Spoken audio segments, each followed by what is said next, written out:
Episode 102 of the Wilderness Podcast is brought to you by our Patreon supporters. Become a supporter at patreon.com/The Wilderness Podcast. Our supporter of the week is Meatlord. We are also brought to you by Audible. Get a free month trial and free audiobook at audibletrial.com/wild.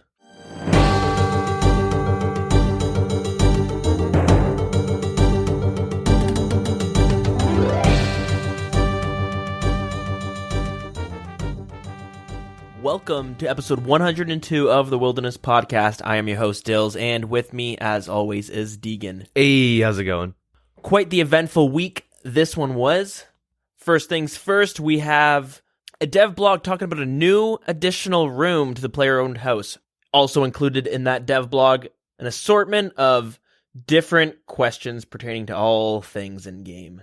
Runescape gets some soundtracks released onto Spotify. And a smaller dev blog talking about some changes within the game itself. Things like left-clicking the cooking ranges to use. Some Slayer helmet recolorments. Recolorments, is that even a word? It is now. And some interface changes. Last week, the OSRS team asks the community to submit some suggestions for the rewards for completing 100 Master Clue Scrolls. Well, we got some, and they're a bit of a doozy if you haven't seen them yet. And, of course, the Deadman mode tournament happened this weekend. What big controversy this season? It wouldn't be Deadman mode without it. Yeah. But I also pulled some clips, not a highlight reel, but some moments that I felt stood out a little bit. Some laughs, some questions, and more. But before we get into all of that, Deagin, what did you do this weekend? This week? Non-RuneScape related, I guess. Work. Good old grocery store biz. Yeah, no, I didn't play any other games really. But RuneScape related, I got 99 prayer, so that's nice. Oh, nice, congrats. Yeah. That's a big one. Yeah, burned a nice hole in my bank. How much money did it cost you? What level were you when you started this grind, and how much did it cost? Because I did it bit by bit, and I also did like ensouled heads, but bought them really cheap and they went up a couple thousand, and I sold those. I don't know. I did my prayers slowly, and I did it in a bunch of different ways over the course of like a couple months. So I did ensouled dragon heads, which was, I guess, the best experience per hour. I think blood velds is pretty close, but the dragons were just, faster. And then I slowly bought 99 prayer with wyvern bones and dragon bones. So let's say around like 92. 92 I stopped doing ensouled heads. And then I put a buy-in 2.2k, I think. 2,250. This was like months ago though. Yeah, so you were kind of prepping for it. Yeah, I just had like money floating, and I was like, you know what? Like, if you just have cash sitting in your bank doing nothing, there's not really a point. Like, it's the whole StarCraft RTS thing, right? Every like GP sitting in your bank is like isn't actually worth anything. Does that make sense? Yeah, GP is kind of useless if you're not buying anything with it. Yeah, so I always try and have like a little amount in my bank, and I'll be flipping or slow buying something that I want, resources and whatnot. But I ended up selling a bunch of the bones because I think it was one of the wyverns or the dragons shot up to like 2.8k. So I ended up selling off like half my stock and then buying the other. I don't know, I was flipping my bones around trying to make as much money as possible, but it cost me a lot. I'm under 1 bill bank now, so you don't have an actual number of how much money you spent on the bones? No. Oh, true. Okay, do you know how many hours roughly it took you? How many days did you spend doing it, and how long each day? Can't answer that. I guess it depends on if you're working or not, right? Yeah, so okay, as of recently, the last burst of prayer and stuff was, I don't know, let's just say 30 mil, safe number. And then I would do like a couple hours each day, but sometimes if internet was good, I would one tick the bones. And then sometimes I'd AFK super hard and I'd you know what I mean? Yeah. So I don't know, I would try and get like 1,000 or 2 done each day. Some days I got like a way more, some days I got like none, but whenever we last recorded, it was 2 days after that, I think, 2 or 3 days. True, okay. So you have 99 prayer now. Any reason you got that, or is that just to have the skill done? I wanted 126 combat, which I got. True. I was 250k magic experience from 99. I'm just like really lazy in terms of like I don't want to sit down and do prayer, but now it's kind of like the perfect moment. I'm like tired and I'm like, watch some Netflix, watch some YouTube. Yeah, it is that nice blend of AFK while still getting a lot of experience. Yeah. I don't know. I think in like 2 years ago when we first started, I said I wanted to get maybe 99 prayers my first 99. Like I've always liked it. True. Yeah, I said that about construction. Yeah. Shit. I got close, 82. Yeah. It was a big money sink, so I want to get that out of the way. And I think at 96, there's not really a point to getting any more prayer because super restores don't gain an extra. Like I think the most you get is 32 per sip. That's a fair chunk though. Yeah, it's nice. Now I'm doing agility slowly. I'm pretty close to 83 right now. I'm like pretty like inefficient with it. And I want to try and get to as close to like I think 87 is my goal. Mainly because so when I started, I was 200k experience from 99. And if I'm the way I do it is I do the Sears course agility. 200k experience from 99? Magic. Right, Yeah, sorry. Right. And the way I do Sears course, because I have the Kandarin's hard done, I can teleport right to the bank, and so that makes it like 60k agility an hour. And I'd kind of like, it's free magic experience, so it's like, Yeah, I guess, but at what cost? That's the question. I cannot stand agility. But yeah, I'm just doing that right now. I think that's pretty much it. Yeah, I don't know. What'd you do this week? Nothing too exciting. School life, the grocery store life, and then some RuneScape. So you kind of dropped a little hint earlier, but our internet's been absolutely trash. So I need to get that figured out because it prevents me from doing a lot of things. Yep. Sometimes I can't do PVM, and it's super random. And when I say it's bad, I mean wood cutting redwoods is like the only thing I could actually do. Yep. So I've been kind of doing a lot of AFK things. I did do a few raids with some people from the CC, and I got my first drop in my name too, which was the Dexterous Scroll. Nice. Sold for 82 mil. It was a 6-way split, so in the end it was like 13.7 mil each. But still, it's a lot of money right there, like 13 mil, that's always nice. Mm-hmm. And it's exciting to get that drop in your name. But besides that, it's just AFK things like wood cutting redwoods. And I've also been, when the internet's good enough, to AFK wyverns. I'll be doing that as well because I need to get 99 range eventually. It's nice to get it. Plus, it's nice to do something AFK where you're making decent money. So I'll just AFK, watch some Netflix or YouTube or whatever it is. And at night, I can walk away with like 2 or 3 mil. Yeah. It's pretty nice, and it's kind of easy to do. So you do need 72 Slayer to kill wyverns. You need a good enough range level to actually range them. You can use magic on them too, but you're not going to make as much money because you're casting spells. But if you're thinking of AFKing wyverns, the main problem is your first 15 minutes there. Well, you can't AFK them really because you're going to be getting attacked by any wyvern that's free. That's not being attacked by somebody else, which causes you not to be able to safe spot whatever wyvern you're positioned to. So if you just go there, you'll see like 3 or 4 people, or there's 3 or 4 spots that you can safe spot the wyvern. So you kind of got to learn those ones. It's not too difficult, but it's not super AFK. It's not like wood cutting where you can just click it and then go play some other game on the side. It's probably closer to like fletching where you can fight the wyvern, but after like 20 seconds or so, you're going to have to go loot whatever's there and then get ready to attack the next one when it spawns because it spawns pretty quickly. Yeah, and those spots are pretty competitive at times as well. Yeah, it can be. Luckily, I have the 2,000 total level, so I can go to those worlds, which always have free spots. Yeah. But if you're just getting there and you have the aggro, you want to go to a world that's kind of full and might have maybe just one wyvern free. Because luckily, if everyone's attacking their own wyvern, you might be able to safe spot one that's free, since the other ones are taking the aggro. But if there's 2, then you're kind of just screwed. I don't know if they patched it, but when I would AFK wyverns, you could jump in and out of the cave and just stand in the entrance, like don't actually enter.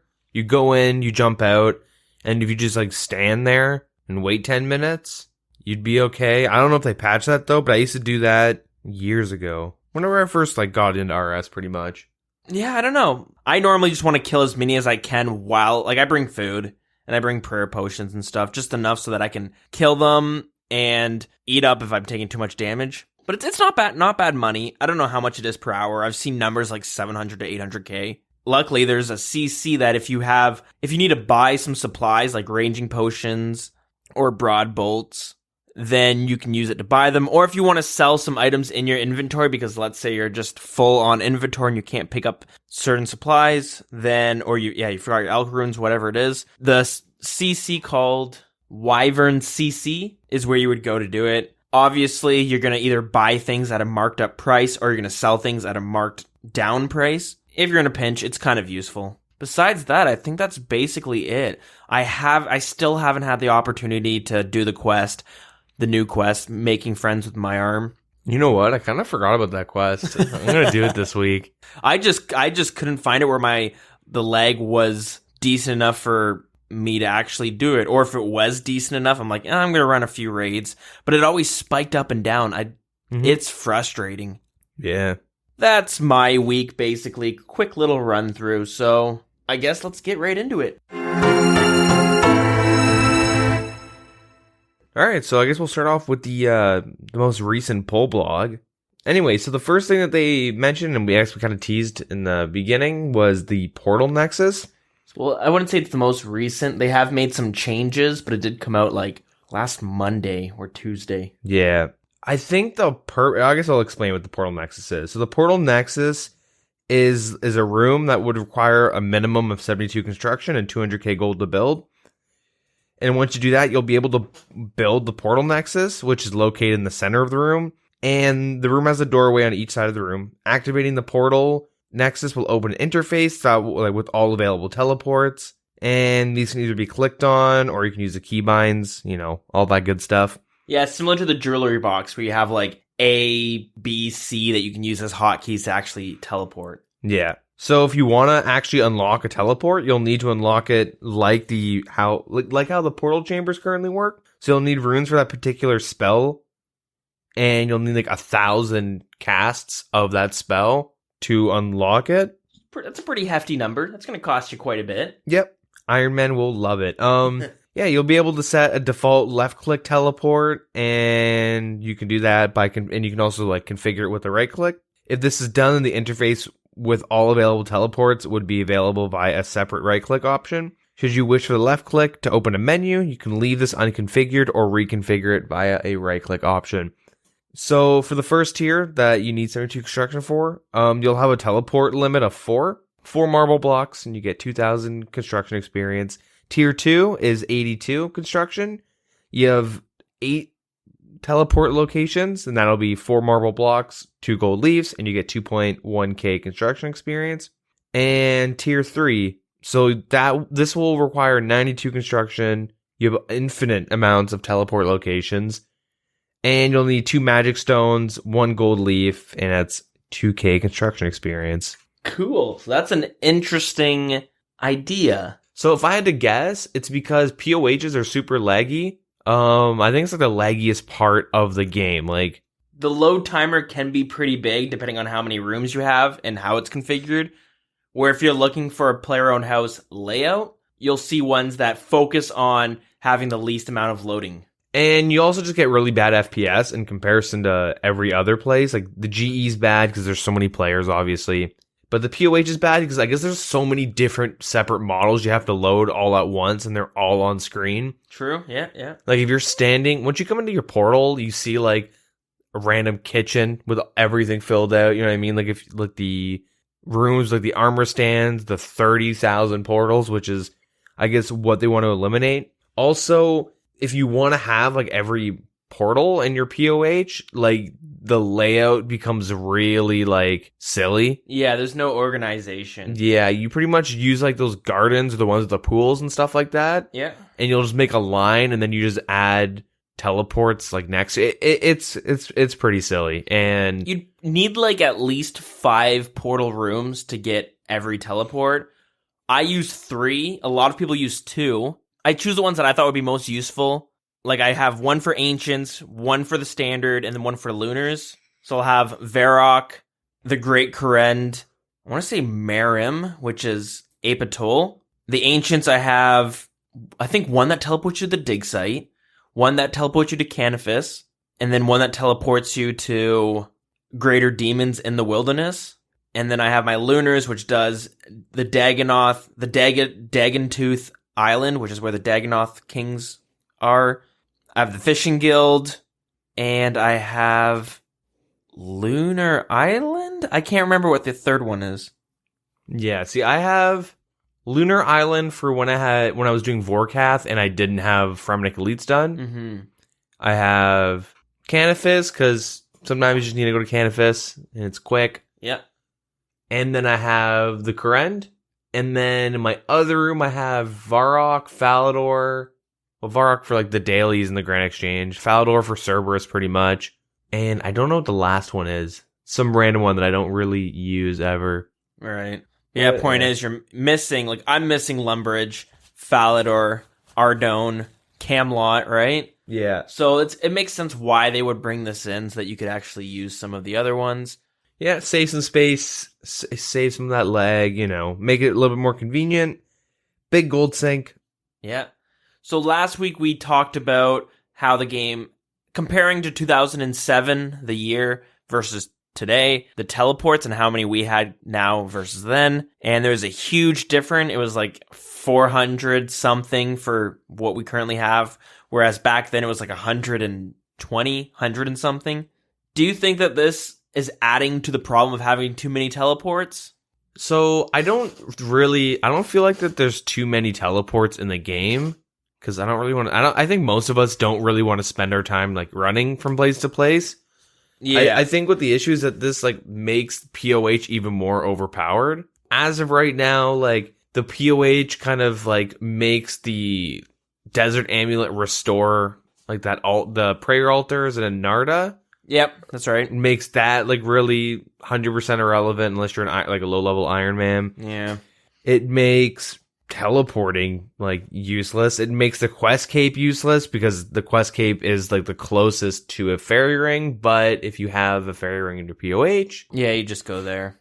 So right now POH, like, it's expensive, but the quality of life that you get from it is ridiculous. And the big thing is that everyone uses World 330. Yeah, so I was gonna say you don't need these levels. You just go to Remington, use someone else's house. Yeah, I mean, I use my own because I just want to have my own. It is convenient. It's nice being able to teleport straight to your house, not having to just go to Remington and then world hop. Find, you know what I mean? Yeah, find the person. So I think this will add to that kind of issue. It'll make like more power creep towards a POH. But I'm kind of conflicted because I do see the reasons why, and it's like, well, you can already have all the teleports in a house. Or you can just have the money and buy the tabs, right? You don't need the magic levels. Yeah, the main thing is that it makes it like super convenient. Yeah. In terms of like, you just only have to bring like, so if I was doing Vorkath, I would have Dust Runes, Law Runes, and is it Chaos? So I can do Crumble Undead and teleport to house in my room pouch. True. And then from there, I would just teleport to my POH, tag the pool, and then go to Lunar Island or whatever, rebank, talk to the dude, get kicked out. Yeah. And then run. And it made it like way easier, and so I don't have to bring like multiple teleports and whatnot. Even like on Slayer tasks and stuff. So like, I'm kind of conflicted because I see why they have it, because you can, like, anyone can already get all the portals, but it kind of just makes it more accessible, where I'm too lazy to redesign my whole layout. Yeah, and the portals will still be faster for the teleports you use most often, because when I see this, I think, yeah, I'll probably build it in my house, but I'm not going to get rid of my portals I already have up.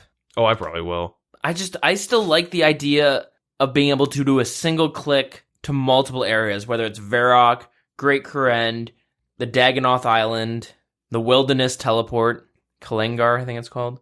This one will have a menu you need to go through. Yeah, you can set one as your left click to teleport, but I like having multiple ones sometimes, not having to configure it every time.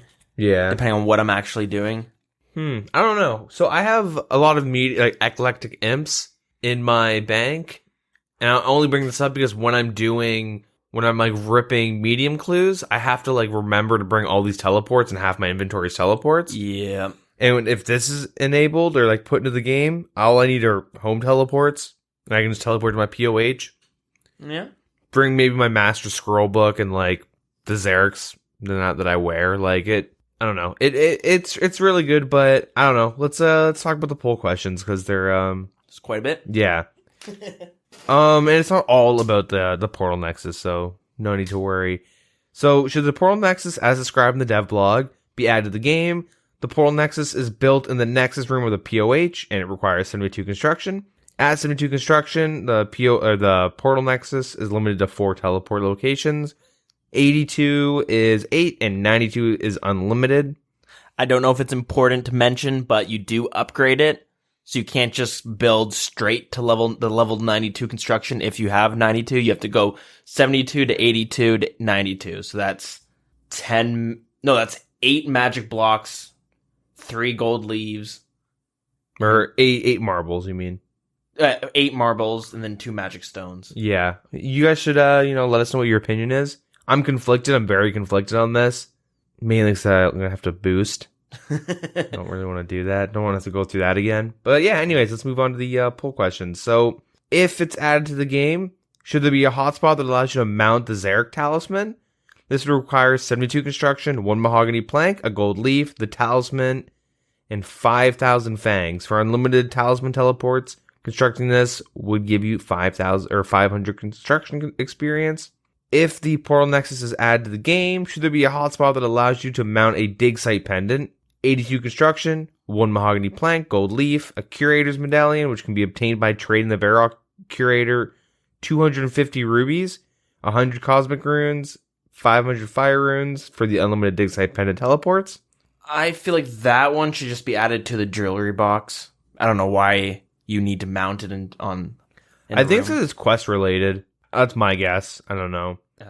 That or there are too many teleports right now in the jewelry box. Yeah, it could be. There's like 20 or something. It's ridiculous. But yeah. All right, poll question 4. Should it be possible to fill or empty runecrafting pouches by right-clicking them while the bank is open, using only essence already in your inventory? Sounds good to me. A little quality of life. The only thing I'm worried about is now I feel like I'm going to have to start using mouse keys or something if I ever go back to runecrafting, like lavas, just to quickly fill. Should a right-click option be added to Wizard Property, allowing you to quickly claim the daily pure essence you receive from him after completing the medium, hard, or elite are down achievement diary? Sure. Yeah, I don't know why that's not a thing already. Yeah. Should a shortcut be added to the back of the Elkarad Palace, allowing players with 70 agility to jump through the window after completion of the Hard Desert achievement diary? This has actually been asked a lot on the subreddit for the past year and a bit. I've seen this come up a lot. So this way you could jump straight into the desert, right? So you the way let's say you use your Amulet of Glory and you teleport to Elkarad, you get put in the king's room in the palace, and you have to run all the way around. So if you want to go to Shanty Pass to kill Calphites or something, it makes the run way longer. And if you have this, then it'll allow you to jump through and save a minute and all your run energy too. Fair enough. Should the owl message, poll question 7, should the owl message when failing the urn in a pyramid plunder be removed? I haven't really done it enough to know how annoying it is. I never really bother. Does it bother people? I don't know. Regardless, they should make it a game filtered thing. You can put your game, you right click game messages and put it into filtered. I don't even know if it is or isn't. I never had a problem with it. Oh, dude, I'm thinking of agility pyramid. You know where you go for the top? I don't know why I was thinking that. Pyramid plunder? When you're doing the urns, yeah. The urns. Okay, I guess that being really annoying. It's not that annoying. I never had a problem with it. I don't know why you would want that, except for you want to keep your chat box tab onto all, and it maybe fills up your chat box tab. Yeah, that's pretty much it. But you just click clan, you probably can filter it out. I don't know. Like I said, never really was that big of a deal for me where I was trying to figure out how do I get rid of this owl message? Yeah. I don't know. Maybe I'm missing something. Yeah, who knows? I mean, I don't have to worry about it because 99 thieving, desert elites, True. so I don't have to worry about that. But yeah, poll question 8. So, should items that have options available whilst the bank interface is open, such as the coal bag, gem bag, or herb sack, have the same options available while the deposit box interface is open too? A little quality of life. Yeah, Sure. people use those deposit boxes. I always forget because I never do.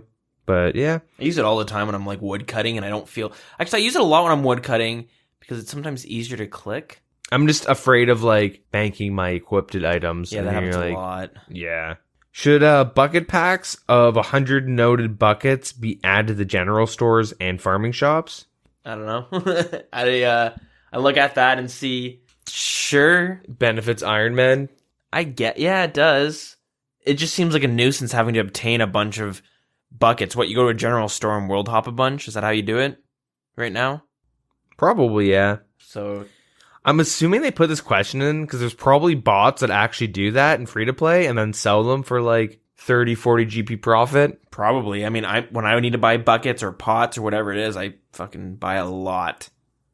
And Yeah. I don't care how much. I pay like 100 each. If you know what I mean? It doesn't matter to me. Should a version of the Calphite Queen head that can only be used for the Hold on, wait a second.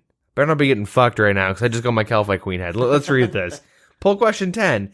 Should a version of the Calphite Queen head that can only be used for the completion of the Elite Desert Achievement Diary be guaranteed after 256 kills, similar to Vorkast's head?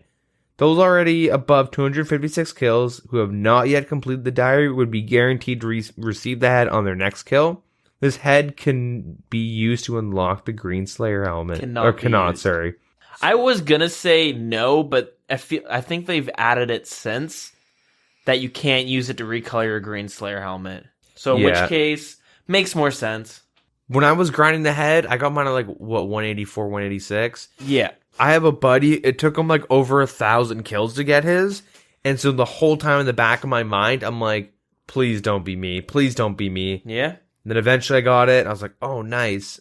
256, it means you've gone over the drop rate twice. Yep. So I do think it's fair, especially if it's like guaranteed with Vorkast's head. And I only say it's okay. I mean, I don't think it should be a thing for everything, but the elite, like, if you want, say, a Calphite Queen pet, you kind of need to have the Elite Desert Diaries done if Yeah. you're expecting to get it like on like a normal drop rate, because the elites add such a huge quality of life. It allows you to use the agility shortcut. It allows ropes to be permanent, so you save 2 inventory slots, and like it makes actually killing Calphite Queen way more convenient because you only get like 1 or 2 kills a trip. Yeah, and you don't get good drops, really.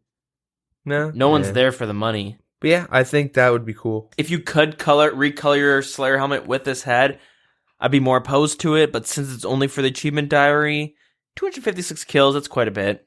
Yeah, that should be okay, right? But yeah, poll question 11. Should the way worlds are displayed in the World Switcher interface be changed so they are consistent with the rest of the game? For example, World 42 would show as 342 as it does in the main Select a World interface. Yeah. So as of right now, if you look at the World Hopper thing, it'll say like 318 or something. But when you're in game, it'll say World... Wait, am I getting confused? It'll say World 18? I think you're right, yeah. Yeah, so they're all displayed like from 1, 2, 3, 4, 5, 6, 7, 8, 9, 10. But if you look at anybody in your friends list, it'll be, if you're in World 2, it's actually 302 on your friends list. Yeah. So I do think they should make it more consistent because one problem is we're in the hundreds right now. So World 120 is actually 420, right? Yeah. So it gets a bit confusing when you're, especially if you're PKing, right? Yep. You're telling people to world hop to this one, and sometimes it's not entirely clear. Yeah, I think that'd be a nice little change. But yeah, poll question 12. Should a message be added to the chat box when you log in telling you that you have items waiting in your Grand Exchange collection box? Should you have anything waiting there? Or should you have anything waiting there? This would be toggleable at the Grand Exchange. This is some RuneLite shit, right? Yeah, RuneLite has it. OS Buddy has it. Weirdly enough, I don't know if it's in the base client, but I've always known because I log in and it says like finish selling or selling blank, and it'll give you like an update on what items sold. Yep. So that's how I would know. I've always known that to be a thing, so I don't know if the base game is missing that, but if it is... Well, it is. That's why we're getting this question, right? Yeah. Poll question 13, should the thermonuclear smoke devil be given an altered model rather than the current one? Because the current one's just like a bigger version of the normal smoke devils. Yeah. And all the other Slayer monsters have some sort of recolor or like just a different model. Unless it's the Kraken, right? It's got 4 extra tentacles, I guess, so... Yeah, it's like a boss variant, though. Is that what we're talking about? Thermonuclear Smoke Devil is the boss of the Smoke Devil. Oh, okay. What's the... Dust Devils? No. What's the superior variant of a Smoke Devil? Because I was thinking that for some reason. No, you're right, because that does have a different smoke. That does have a different model. It's like a smoky guy, cloudy looking. Yeah. Plus people call the boss Thermi. Yeah, truth. Yeah, you're right. So if you don't know, all it does is gives it some good yellow trimming around its head and neck and body with a glowing spotlight underneath them. Yeah, I like the new model. This is what I'm gonna guess. Okay, I'm gonna be real with you guys. I don't know these poll questions. I didn't look at these poll questions, but there's gonna be like is there a way to have, could we have both models as a pet if you have the Thermi? Go to question 14. Yeah, exactly, right? Question 14, if 13 passes, which we just talked about, and the Smoke Devil's given an altered model, should the pet model also be changed? Oh, okay, so they're not giving you 2 options, but yeah. I mean, I do like this model a little bit more. I don't mind 2 options. It's kind of cool. Let's say 5 years in the future, you're playing it, all these newbies are playing, and you have the pet. It's kind of cool to be like, hey, this is what it used to look like. See, it would be cool if you already had the pet and you got to keep that variant. Yeah, that's interesting. And either one get like the new variant as a separate pet, or you get the ability to toggle it just to be like, I'm OG. Yeah. There's the discontinued items coming in. Yeah, exactly. Discontinued pets. Let's do it. Poll question 15. Should the account management tab on the mobile client be added to the desktop client? The account management interface offers easy access to bonds. No, I'm kidding. But I mean, it does. Yeah, it kind of does. Oh, it really does. But offers easy access to useful account information such as your remaining membership days, an indicator of unread inbox messages, name changer, some useful links. If this question passes, the friends and ignore list will be combined into one panel with the account management icon filling the space. I know they said that everything on mobile will be put into the base game, but this is like a UI change that would bug a lot of players.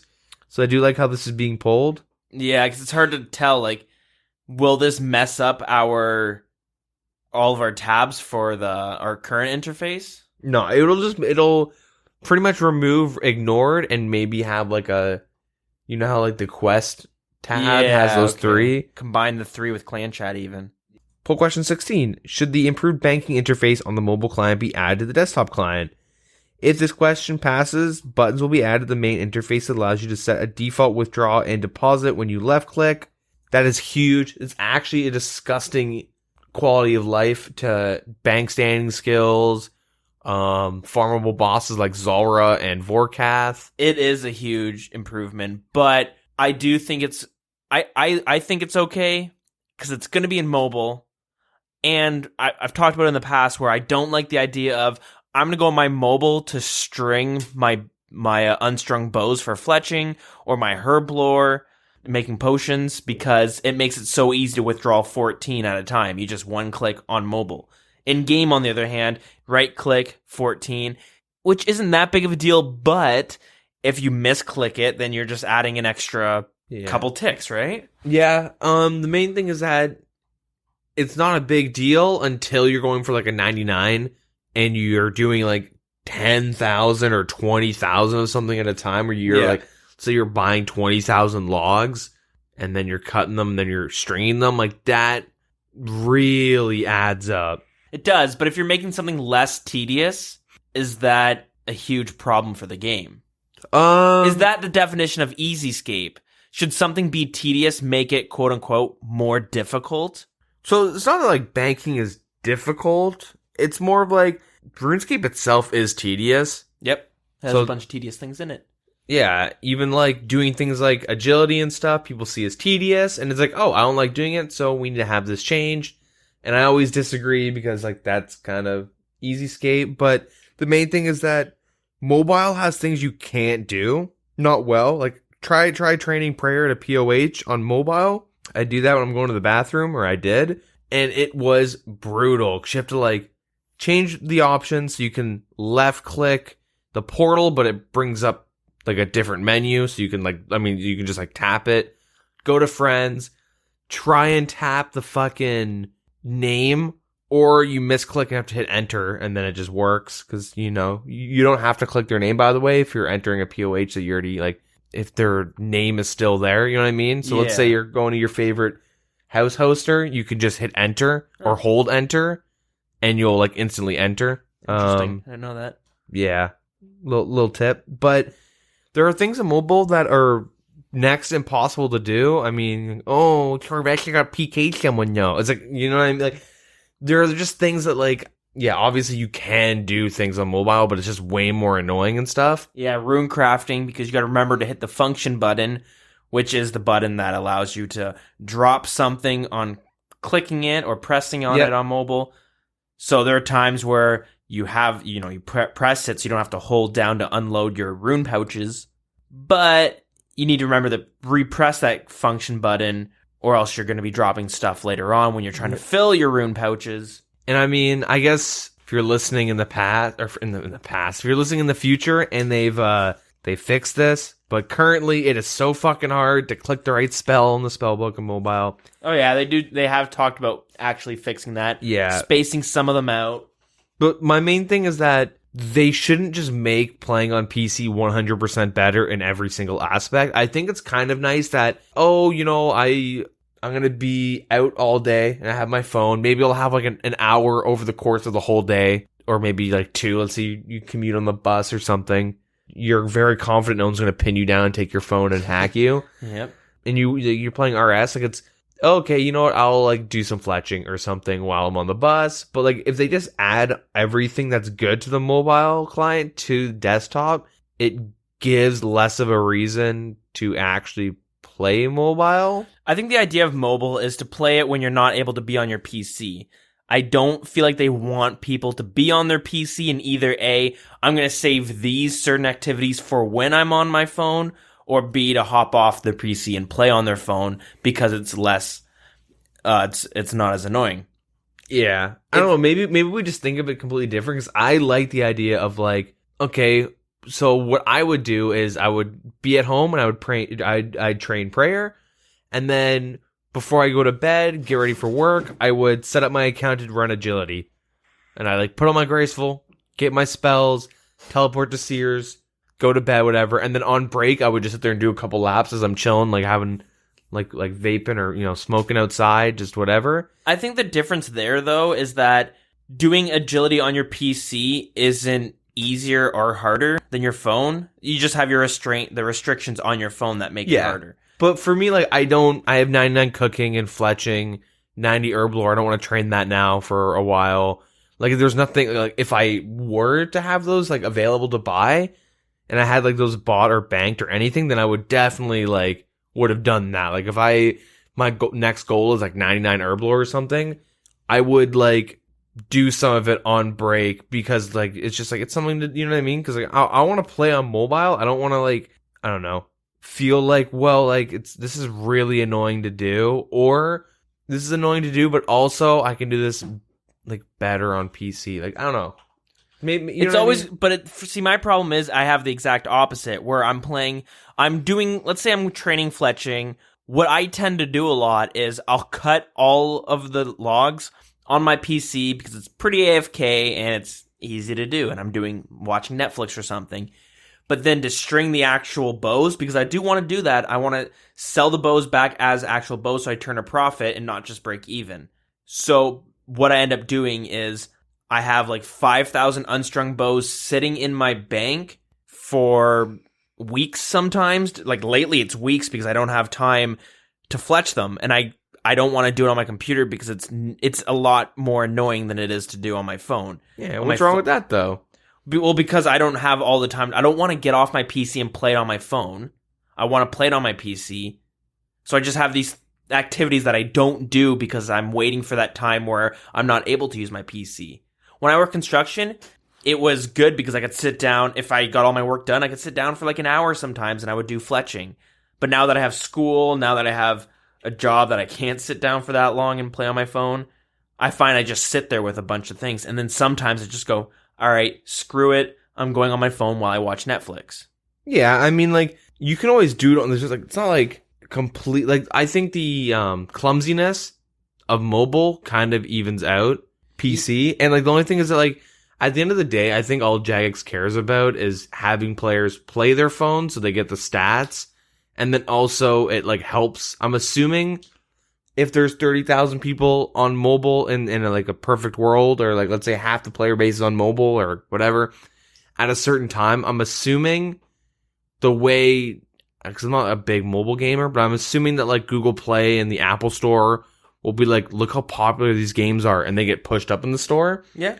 So they want to like incentivize, where it's not like maybe part of it's efficiency, but it's also like a quality of life convenience thing where it's like, if you're sitting at your PC watching Netflix, but also on your phone, Jagex might, like that, as of right now, is a benefit to Jagex because they're getting stats they can play with. And if it works like that, then mobile, like the mobile numbers are getting pumped up. So more people will want to try out the game. But really, I think mobile's there to be convenience to the current players and attract some people who are just in the mobile gaming market. A lot of people, they don't own consoles, they don't own a Game Boy, so they play most of their video games on their phone. And those people are out there. There are communities dedicated to that stuff. So they want to tap into that, but they don't want, I feel like they don't want, because they've said this in the past, they don't want you to feel like, okay, I gotta hop off the computer now to do fletching on my phone. They want someone to be able to go, I'm on my PC, I'll do fletching on there and it's fine. That's where the difference is that having that option only on mobile, you're going to go, well, like, I'm not going to do it on my PC if I can do that on my mobile. Is there, let's say you're not using mouse keys or like AHK, is there like a experience per hour? Like, is it EHP to fletch?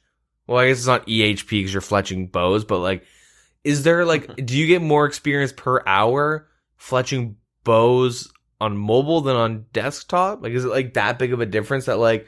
I think there would be. For the average player, you're going to misclick on PC. We need to ask an Iron Man this, because they make fucking bows and staffs and shit. They make this shit for fun. They make this shit to elk, you know what I mean? Yeah, exactly. Well, yeah, that is it for the poll questions. I'll quickly go through and see what the current results are, because, hey, guess what? For some reason, I can view what the results are before I even vote. I've already voted, but you know what I mean. So currently, every question is passing except for question 7. Should the owl message when failing an urn in Pyramid Plunder be removed? So I guess there are some people who are like, no, we want to keep that in there. Mm-hmm. I am curious because it is pretty split. It's 52% is yes, 47% is no.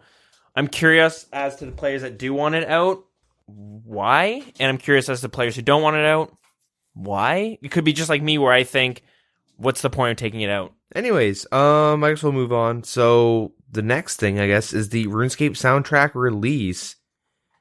So it's now on Spotify, vinyl, CD. Vinyl, that's awesome. Yeah, all those hipsters. Oh, you know what? Get to see some live action RuneScape mixes. Oh, man. I went through a little bit of a phase where I wanted to DJ for a bit. And when I say I wanted to DJ, I mean I wanted to old school, mix with records, right? Yeah. Old school.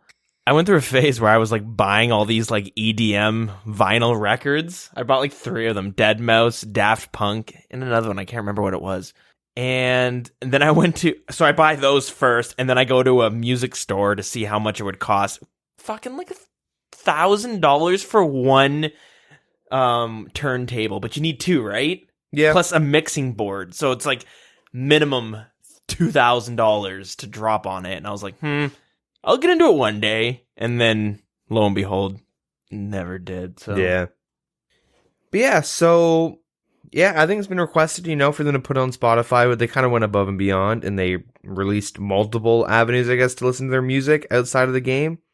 And yeah, so they're announcing the upcoming release of 2 new RuneScape albums. Sweet. Yeah, so they partnered up with soundtrack specialist Laced Records. To release 2 albums that are available now for pre-order, both on double deluxe vinyl and CD. RuneScape Original Soundtrack Classics and RuneScape The Orchestral Collection. Both of these albums are also available digitally, plus buying either physical version includes a digital copy. So that's nice. The classic soundtrack is kind of, all the music we know today. Hell yeah. The digital and CD versions include an additional 19 bonus tracks. And if you buy it on vinyl, you'll get that digitally. And then they have the Orchestral Collection. So there's new classical music and new arrangement by BAFTA award-winning composer James Hannigan. Harry Potter, Command and Conquer, Dead Space 3. Those are some of the things James is known for. And the new tracks were recorded with the Philharmonia Orchestra. Damn. Okay. Yeah, and it was at the Abbey Road Studios. This was in December 2017 when they recorded these. I remember when they first teased about it, that's Yep. for sure. So that's pretty legit. Yeah, so remember you can experience the tracks from the Orchestral Collection being performed live by none other than the Royal Philharmonic Concert Orchestra live at RuneFest 2018, October 5th. Get those tickets. That actually sounds like it'll be a cool show. Yeah. So whether you're interested in buying the physical copies or you just want to listen to the music, via Spotify or other avenues, I'm assuming like Pandora maybe. And they hope that we're excited as they are and will be able to enjoy their Guinness World Record breaking score while on the move, doing housework or lounging about, blasting that downtown, play that sea shanty. Hell yeah. Did you actually see the video of the guy blasting sea shanty throughout, I don't know, it was like a city or something, but then Modai Aza was like, yeah, I'll give you a bond. I like it. No, I didn't see that. I did see a DJ at a club or something that used the Sea Shanty 2 as the drop to one of the songs. Yeah. Wasn't very good. No. Crowd didn't seem to like it. No, not at all. But you can't have a beat build up and then drop. It's... I don't know what you were expecting. Everyone to go, oh shit! So People were like, RuneScape dance? Yeah, everyone just goes, the fuck was that? Okay, what if everyone started jigging at the exact same time? That'd be fucking sweet. Jigging and spinning. But yeah, anyways, let's move on to some update stuff. You're not curious on what music's gonna be on Spotify? All of it. Nope. Unfortunately, not. Really? So the classics is 43 songs. I'll run through them as fast as I can. Scape Main, Newbie Melody, Harmony, Autumn Voyage, Yesteryear, Flute Salad, Barbarianism, Alcarad, Sea Shanty 2, of course, Baroque, Waterfall, Nightfall, Adventure, Medieval, Garden, Still Night, Fanfare, Arrival, Horizon, Castle Wars, Scape Sad, Crystal Sword, Dark, Book of Spells, Fanfare 2, Gnome Village, Romper Chomper, Lightness, Village, Cave Background, Sad Meadow, Monkey Madness, Dogs of War, Alter Ego, Elven Mist, Work, Work, Work, Fee Fi Fo, Fo Fum, Mud Skipper Melody, Gnome Ball, Chompy Hunt, Harmony 2, Home Sweet Home, and Background. Yeah, so I guess all the OG stuff. Whereas RuneScape Orchestral Collection has some RuneScape 3 jams onto it. So they are RuneScape Theme, Newbie Melody, Harmony, Autumn Voyage, Gnome Ball, The Village, A Hero's Return, A New Beginning, The Town, Memories of Gothics, Skate Bold, Born to Do This 2, The Town 2, Village Dance, Baroque 2, Scape Dark, Village Life Medieval 2, Scape Melancholy, Sunrise, Coming of the Night, Creation, The Winding Meadow, Waterfall 3, Aurora, Market Hustle, Sunlight, Snowdrops, Fragments of Gothics, Waterfall 2. I don't know why you'd have the second one come after 3. Anyways, Remembered Friends, Horizon, Sunset. No County Jig, no Coil. That's all I gotta say. Yeah. Disappointed. Anyways, though, I guess we'll move on to the updates. Yeah, Music. let's do one more fun fact.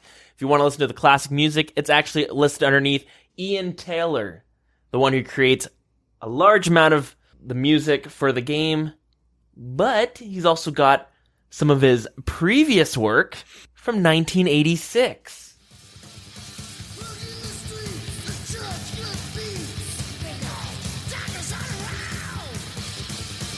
Sounds like Judas Priest. Judas Priest, Little King Diamond. Yeah. Yeah, maybe I'll listen to it like later on. Give it a gander. Just listen to that and then realize what his masterpieces became. Yep. Sea Shanty 2. Yep. Okay, now we can move on. Okay. So, to start off, we have some left-click range cooking to talk about. So, all cooking ranges now have a left-click cook option, and it's similar to like all the make-all interfaces. There's an option to choose any of the 10 10 of any cooked foods in your inventory. Nice little quality of life for all those cookers out there. So, yeah. The Slayer Helm recolor. So, most of you are familiar with the iconic Slayer Helm worn by players on task since 2014. And if you haven't already, well, go hit up Nightmare Zone, get a bunch of experience, get some points. A lot of points. Yep, imbue that bad boy. And save all your next points, because when you want to recolor all your helmets, you don't want to, A, use your recolored helmets and forget like 2 weeks in that you didn't imbue it, and 2, realize you got to spend a couple hours in Nightmare Zone. Yeah. Especially if you got post 99s. You don't want to do that. Yeah. I kind of like the unimbued variant a bit more, but they both look really cool. It's hard to say. You need to see them in-game, right? Yeah. But it does seem like the unimbued is a bit more darker, I guess. Yeah. But usually when you imbue something, it becomes more clear. Yeah, a little bit more light. We got some mobile interface changes. That's pretty much it. They're always working to make it a little bit better and as intuitive as possible. So the spaces between options and the drop-down menus have been increased to make them easier to select, and you can see how this looks like in the update post. It's definitely a big improvement. Overlays are now less likely to overlap with chat boxes and mini-maps. So they use the cooking minigame at the Hasidius kitchen. Yeah, the mess. And yeah, I noticed that like Wintertod and random things were like being messed up in mobile, but you know, they've fixed all that, or they're slowly fixing it all. Mm-hmm. Many central interfaces such as skill guides have had a semi-transparent background until now, and these have been made fully transparent. Can we back up a bit? I know this isn't too helpful to everyone because you're listening through audio, but the picture they used for the UI cleanup where it shows the Hasidius interface overlapping with the chat box, the username's Meme Master, but what's in the chat box? Your old school bonds have arrived. You should find them in your bond pouch. Your pouch could not hold them all, so they'll be added next time you log in if there is space. Yep. Little subliminal messaging to go buy some bonds. Hey, now's the time with the Deadman season that just started. Bonds go up in price, you make mad money.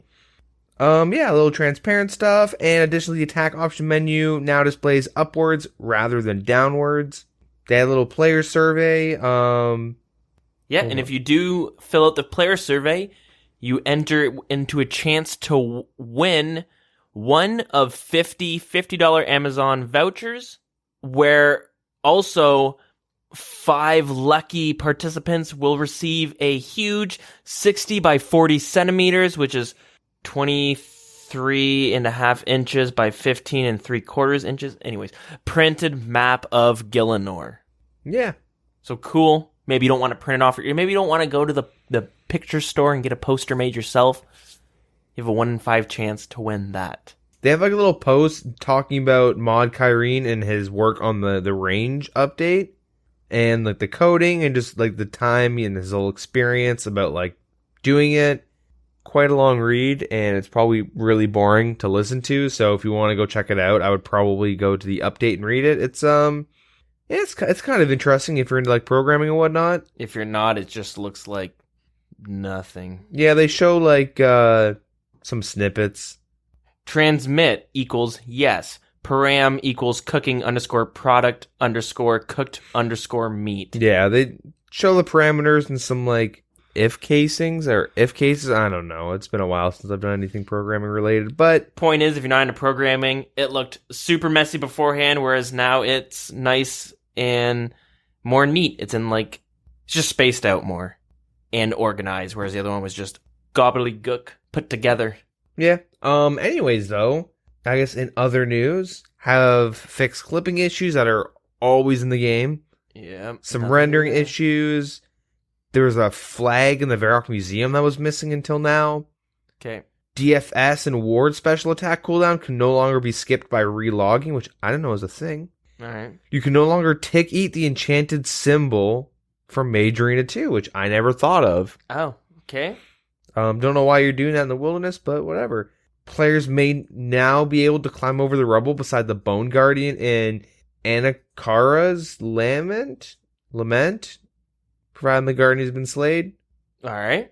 Yeah. Anyways, that's pretty much it for the news. I guess now we have Deadman mode talk.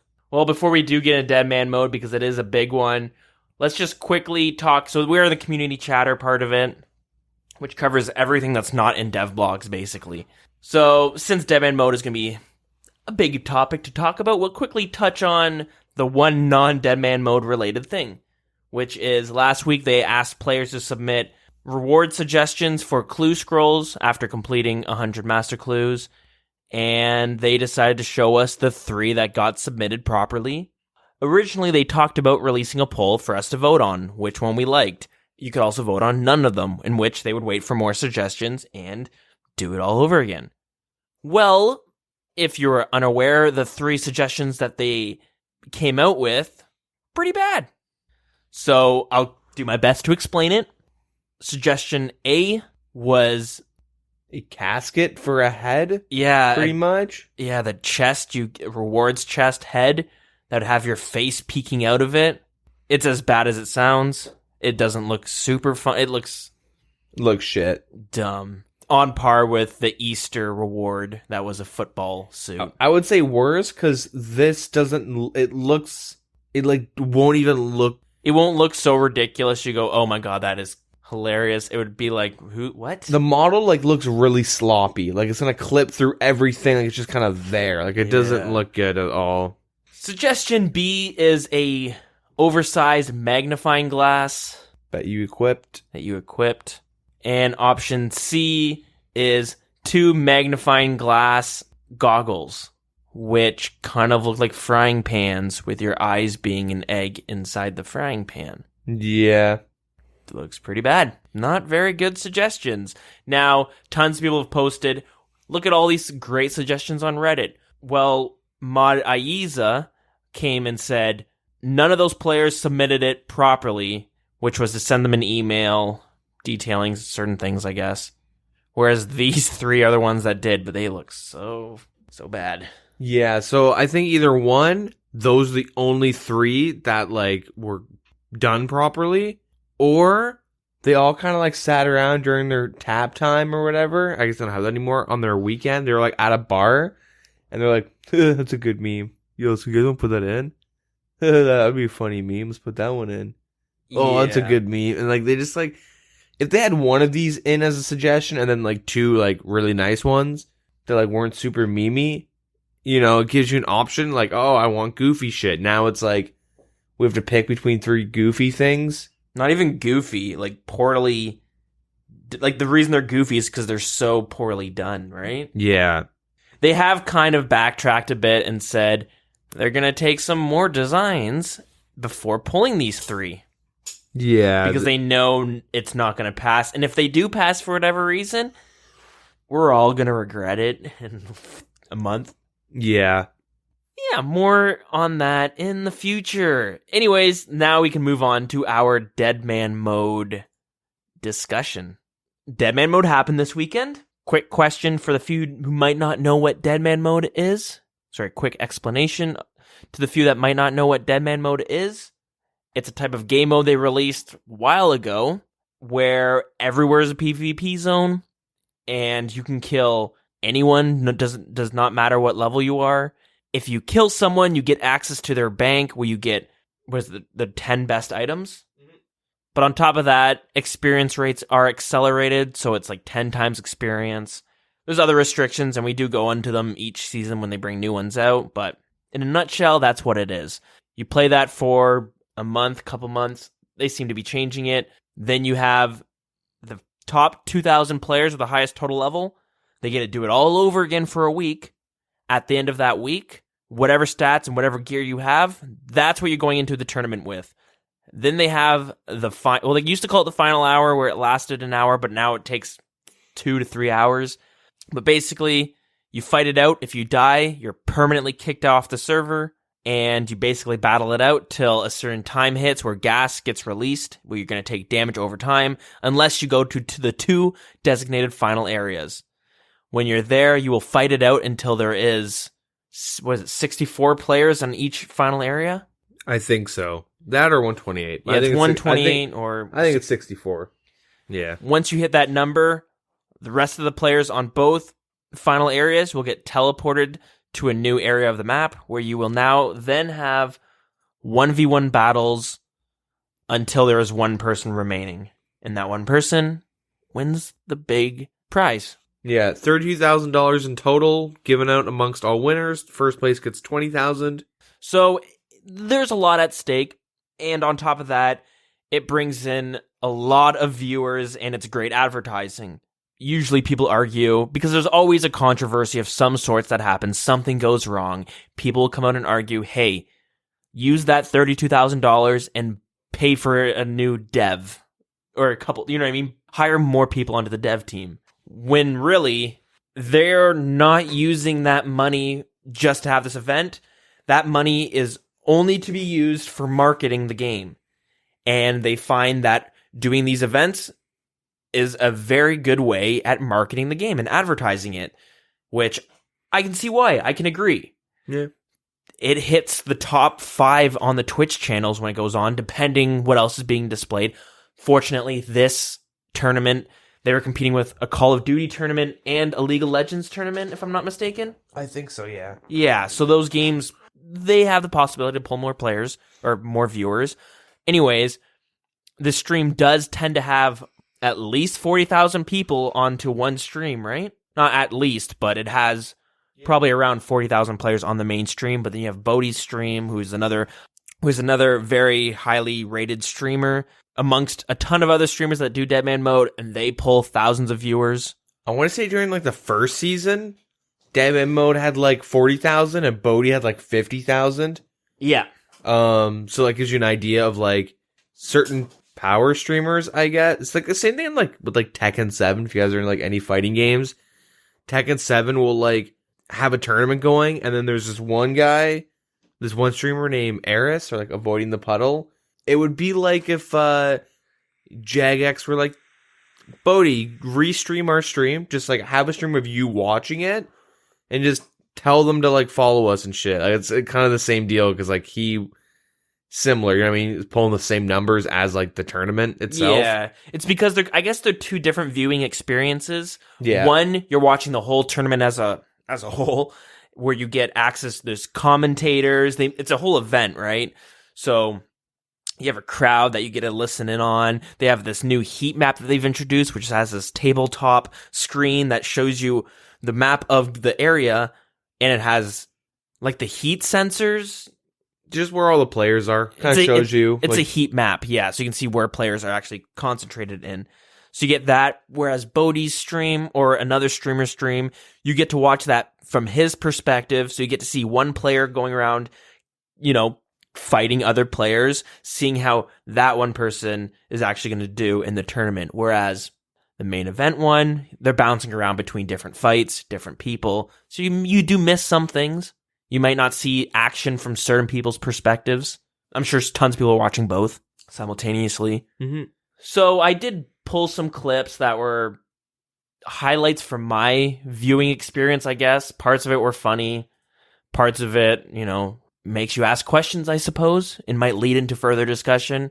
So this first clip here, they have streamers on stage that are doing the tournament, and you get to kind of watch it. When they get killed, it kind of announces it or whatever. So the people who are actually at the event are kind of cheering for some of the streamers. That's the idea.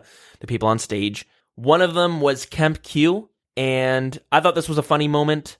They decided to display the 4 screens or 5 screens of the streamers there, and they thought, let's take a peek and listen in to what they're doing. They were expecting some crazy clan shoutouts and all this strategy going on. Well, this is what it actually played out. In fact, how about talking about seeing things? Let's take a look at what our guys on stage are doing currently. So we can see here now, we actually see live feed from them, and I believe we're going to be able to do a quick listen in. So looking at who's actually active, maybe we can have a listen to what Kemp Q's saying at the moment. Absolutely nothing by the looks of things. Yeah, He's concentrating, trying to run away from Edgeville. I believe you maybe forgot something in the... So the next clip I pulled. So the commentators for this one were Revan, who is a new commentator. He first appeared last tournament. Ian, or Pure Spam, who's been commentating for all the previous Deadman mode tournaments. This clip here was it got a little hectic. Sometimes I found the commentators speaking a little too fast. I don't know if you had the same issue where they were going too fast. I couldn't even understand what they were saying when I was watching it. I was able to keep up, but I could see, it got kind of jumbled at some points. Yeah, it got really... It was just too much for me to understand.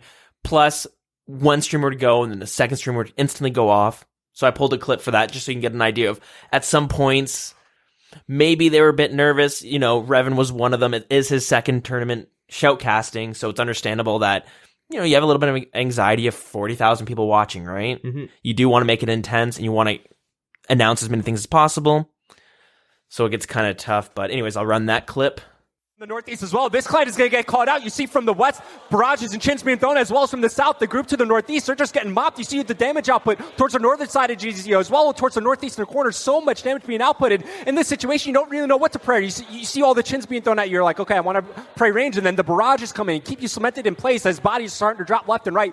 Keep an eye on that. Players remaining 641 right now, but it's going to drop quickly. But actually, the clan to the southeast actually wrapped around and attacked as well. Now here we have 3 major clans we talked about before, 3 huge alliances. Everyone's trying to stay out of combat at the same time. If you gang up on one team, take care of them quickly, but you have to look for your back behind you as well if they come around on the other side. And just chins being thrown everywhere now. It's all about keeping calm and still trying to put out damage while you're also taking damage, which is a huge skill in itself as well. And it's just...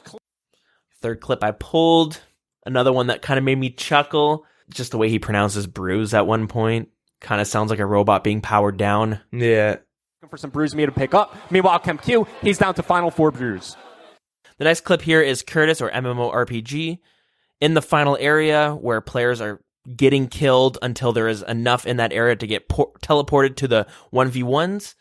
This was kind of an intense moment because he was taking a lot of damage, almost died a few times. He was basically sitting at 10 health for a handful of seconds, which is kind of long in RuneScape, especially when you can take damage every, 0.6, is it? So here's that moment here. 2 sips of brew. Come on, sip. Chug that brew. Stay alive. You got this, Curtis. And I see someone next to Curtis actually BSing, backstabbing across the round. Look at him with the zero staff, casting barrage rings. Desperately, so is Curtis. And he's done it just about with 2 brew doses left. Absolute champion. Wow. The next clip here is, I don't want to say controversial moment, but it's kind of a problem that they forgot to do something about. I don't know if it's a problem, but there were starter kits last tournament that you could open up, and they would have some weapons that you could use, supposed to help you level if you're falling behind in the tournament. But it also came with 10 tuna. So what players were doing when they were smuggling this chest, which took up 1 inventory spot, but when you had the space available, you could open it up, and now you have 10 tuna. So they said they had changed it. One player had it. Shoutcasters are saying, well, you're going to hear it, but they're saying, why does he have it? He doesn't know you can't use it. Well, he actually opens it up and is able to eat the tuna. Going to be the victor here. I think he's trying to be a little bit sneaky. Looks like someone's not been keeping themselves familiar with the updates in terms of Deadman tournament. He's got a box. It's one of those starter kits. If you remember from last tournament, you could open those, get food and supplies out. We changed that. You can't do it no more. You just waste an inventory slot. Yeah, waste of an inventory spot. He's only got 2 sips of brew left. This is still... the bench, 21 HP to 14. He needed that. Ooh, almost able to combo with the whip there. As 877, he's now just desperately trying to stay alive his prayer. At least he has Sand Fuse left, so he could try to keep this up. The redemption keeping alive. And now Volnab, he's out of brews himself. Now, that was twice and there. He has really well nothing played. to restore prayer. I believe that FAP now may take this win by the looks of things. Just about with the redemption again. That's 3 times in a row. He's got 4 left to go as well. And boom! Straight off, 27 bolts to the face. He's down. That's really unfortunate. He's got the box open as well right at the end. Could have come back because of... This clip at the end of the after the tournament finished, Mod Aiza, was doing the start of the next tournament. So if you don't know, once the tournament finishes, this next season begins almost immediately, where you can jump in and start competing, I guess. At the event, Madaiza is on an iPad or some sort of tablet, and he's doing it on he's starting the season. So it's his way of showcasing both mobile and the new season. So while he's doing that, he's running through the stronghold of security. A lot of players run to that so they can get their 10k as fast as possible to avoid being killed. While he's doing it, though, he messes up some of the questions. Use them, and look, I will say, as a Jagex employee, you cannot get any of these questions wrong. If you get any of these wrong, then no, as you said that. I didn't even read it, so there we go. Don't do what I just did. Make sure you read the... And finally, the last clip I pulled here was segueing to something else, a little controversial issue that happened. So a quick backstory. One of the previous Deadman mode winners, Manked Up Mage, was disqualified earlier this week for boxing a teammate to avoid being PK'd by enemy players. Deagin, do you want to explain what boxing is?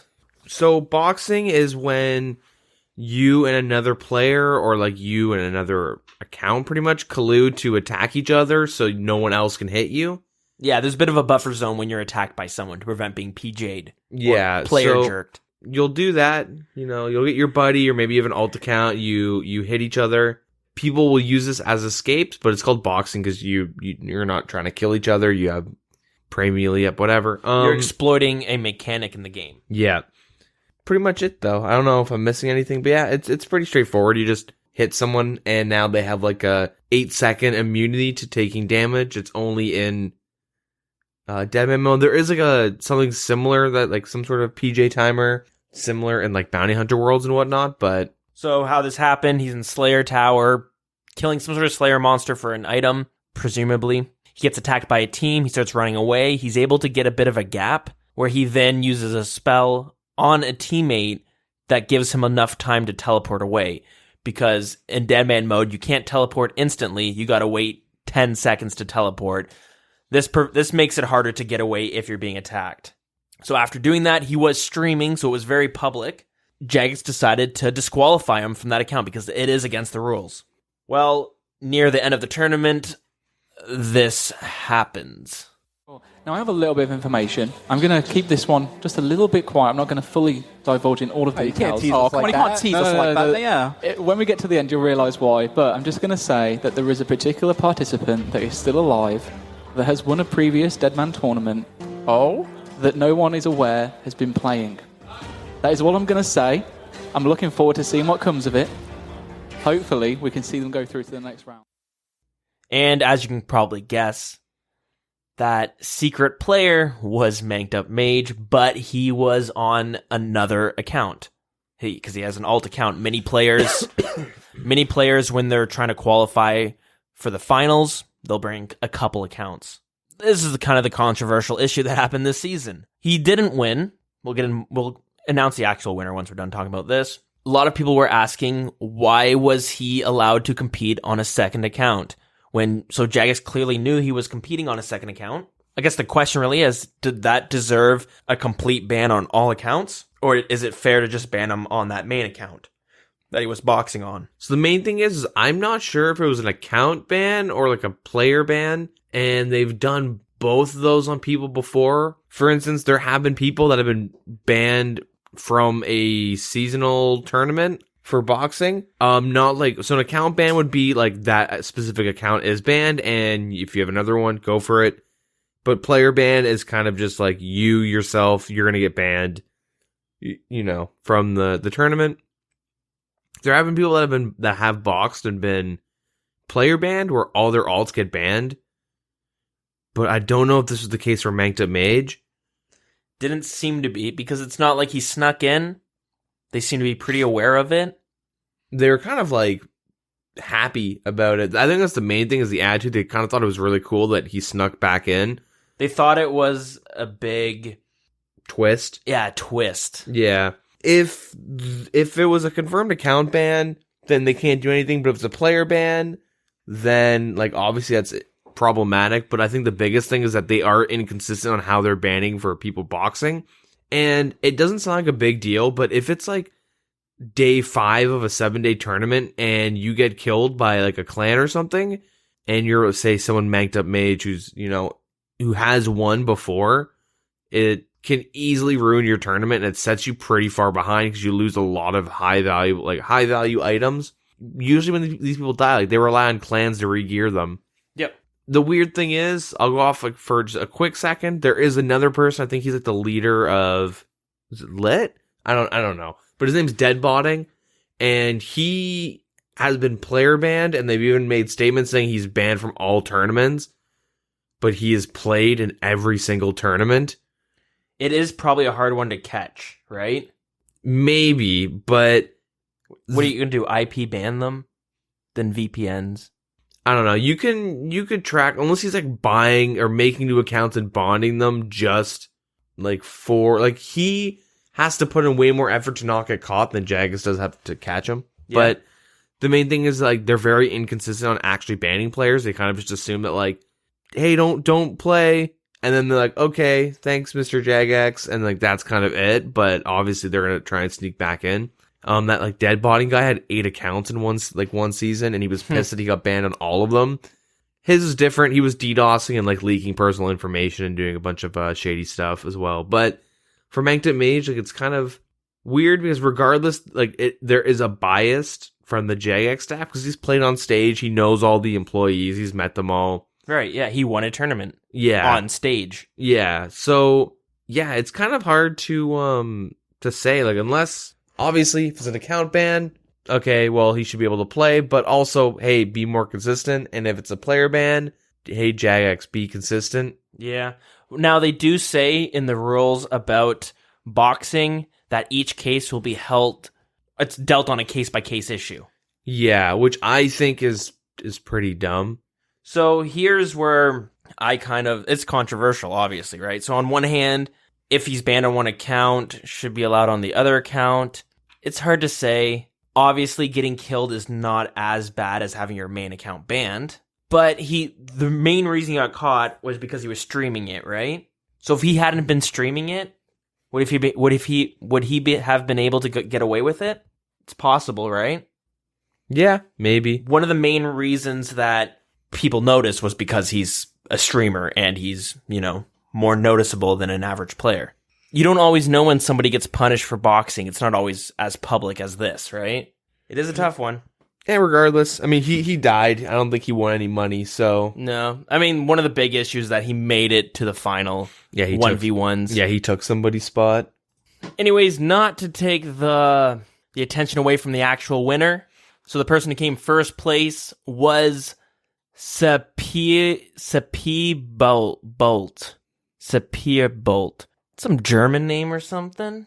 Can you pronounce that?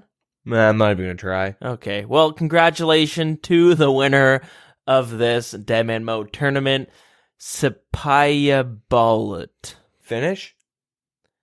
Yeah, probably Finnish, I think he was in Fools. I think Fools had 3 out of 4 people in the top 4. Right, that's true. So it's probably some Finnish jargon. Anyways, any final thoughts? Did you have any gripes about this tournament? Did you think this was better than the other ones? So I don't know if you watch any of, like, the progressions throughout the season. Right, we should talk about the items that came in too, right? Yeah, so this is kind of what I feared, that they were going to be too strong. God damn, were they too strong. Well, they were super strong. So the main items that, like, were used that we should talk about is Zuriel's Staff, the Stadius Warhammer, and the Vesta Longsword, the VLS. Yep. Everything else I'm going to just say is irrelevant because you didn't really see much of anything besides the Morgan's throwing axes on day 1. Yeah, you might have seen some of it during the cluster of people in the final areas, but it's hard to determine how well they actually performed there. Yeah. 1v1, you can actually see it a lot better. Yeah, so I guess I'll say that I like to, like, I don't watch like live footage, I guess, of the week because, like, a lot of it's just grinding. You see the same shit, right? It's always people just training Slayer or questing, whatever. But so I like to watch the highlights of, like, a bunch of different YouTubers. I'll, like, get home, go to, like, 3 or 4 different YouTubers that have different strats. Like Ditterbitter did a lot of PKing. I think it was all PKing. Mika 279, I think it is. It just does like Slayer, and he always just hits rank 1 combat. Torvesta just does whatever he does, British stuff. Okay. Yeah, and then usually I'll stumble across like random people. Like I watch some of ChemQ stuff, all that stuff. And one thing I noticed is that the Morgan staff, so I think the main pull for that is a 30% accuracy I guess you only see it when they're casting Barrage, but it's extremely accurate where people are in Carol's praying mage, and I would see fights go down where they catch almost every freeze on that, which is absolutely ridiculous. Really strong, and especially so I think the main reason why they brought the Zuriel staff in general was because of, I think, last season where everyone was range tanks, and they pretty much wore like full Varix with Rune Crossbow. I mean, they're like D-hide switches, and then they had like a flail, so they would just bolt you and then flail you, bolt you and then flail you, and then they would just be as tanky as possible, and the fights are really stale. Throw up some vengeance. Yeah. And so they brought the staff to bring tri-Bridding a better chance. Yep. And the main thing is that even if it's 2 people that are tri-Bridding and one person has a Zuriel staff, typically they won, because if you can catch a freeze and your opponent can't, you immediately have control for the next 30 seconds because you can walk under them. Yeah. Like the only thing they can do is they can have short keys, shout out to short keys back in the day, have like a short keys macro where they tap a button and it does : render self and they can't see themselves. Yeah. And you would do that because, so if you freeze someone and they haven't caught a freeze on you, you stand under them, and then you can switch your weapons and they don't know what to pray against. You can do like weird little tricks, like you can walk out on a diagonal and hit them with a range or another barrage and they can't melee you back. You just have free reign for 30 seconds or like 15 if they have magic up. If like you'd watch fights where someone has a Morgans and they hit every single freeze and the other person just doesn't have a chance, and then they just lose.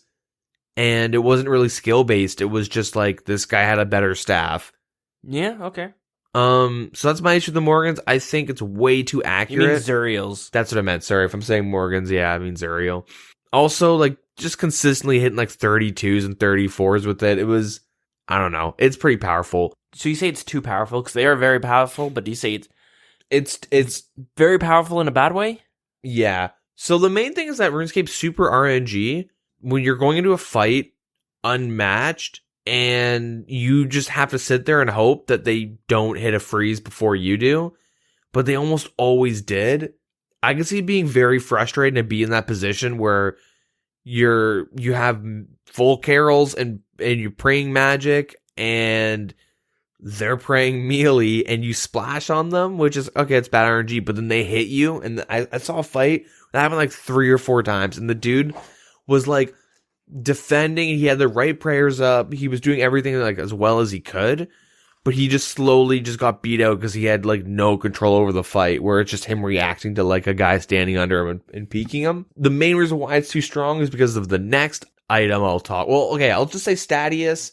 I like Statius. I thought it was really interesting. Think of Dragon Warhammer, but geared for PvP. Sure. I thought it was really cool because it kind of counteracts the defense boost you get from Bruise, because it lowers the defense. So I'm okay with that. But then the VLS, the Vesta Longsword, that thing, like, you can spec someone in tank gear with melee, and you can hit him for 30s, which is pretty unreasonable. Like, that's very consistently strong.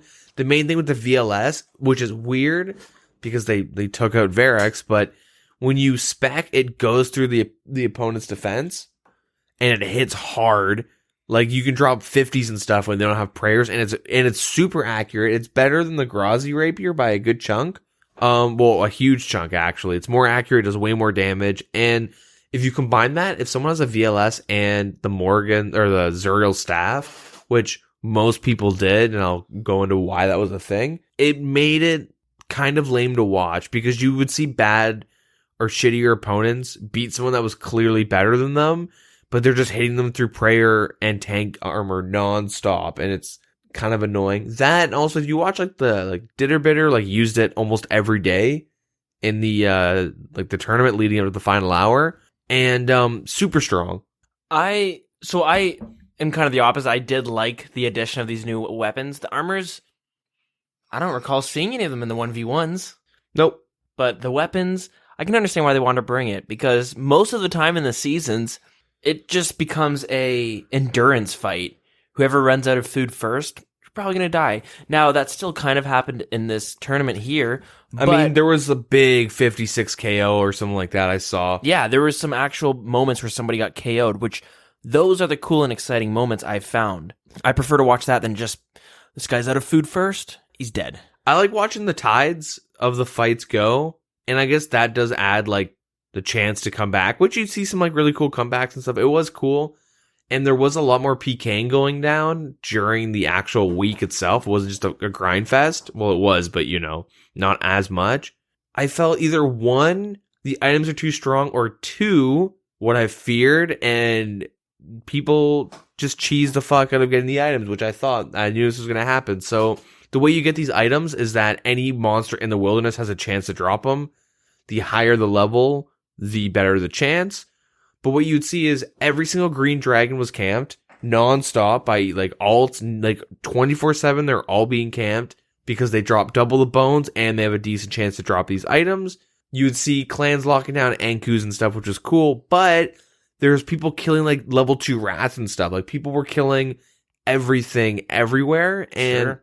This is just what I heard. And obviously, like I didn't play the tournament, so I can't confirm it. But a lot of them were generated through, you would cannon like the rats in Varrock Multi or something, right? Like you would find a group of low level monsters that you can kill. It created, there was like I felt like there was too many in the game. Like if there was like 3 or 4 Vesta longswords, you know, like something like that would be kind of cool. But I think 90% of the people in the final hour had it. But I feel like that is what made it much more fun to watch, because it'd be kind of lame to see 3 people have it and the people would just lose the fight then, right?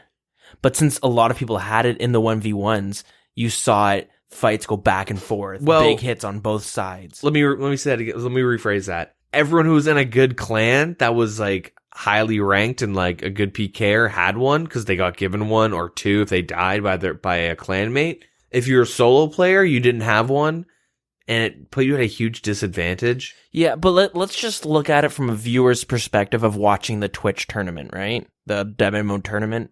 Because obviously there's all these problems that go on during the week, but a lot of people are just blind to it because they're not paying attention about, you know, all the complexities throughout the week. It's the final tournament, the final hour that there is what a lot of people are watching. Yeah. Well, my main thing is that, so Jagex, you know, trying to go esports like every other game, that's fine. But RuneScape is super RNG based.